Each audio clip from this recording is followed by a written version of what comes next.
BNP জনগণের কাছে দেওয়া প্রতিশ্রুতির প্রতি অটল থাকবে বলে মন্তব্য করেছেন দলটির সাংগঠনিক সম্পাদক অধ্যক্ষ আসাদুল হাবিব দুলু। লালমনিরহাটে এক মতবিনিময় সভায় তিনি এই কথা বলেন। এ সময় তিনি আরও বলেন, জনগণের ভোটে যদি বিএনপি রাষ্ট্র ক্ষমতায় যেতে পারে তাহলে উত্তরাঞ্চলের মানুষের জীবন ও জীবিকার সুরক্ষায় তিস্তা পরিকল্পনাকে সর্বোচ্চ অগ্রাধিকার দিয়ে হবে।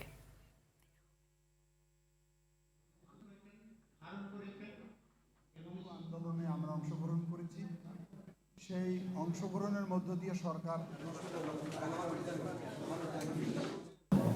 যদি জনগণের ম্যান্ডেটে বিএনপি রাষ্ট্র ক্ষমতায় যায়, ইনশাল্লাহ এই 2 কোটি মানুষের জীবন রক্ষার জন্য তিস্তা মহাপরিকল্পনাকে সবচেয়ে অগ্রাধিকার ভিত্তিতে আমরা কাজ শুরু করব ইনশাল্লাহ।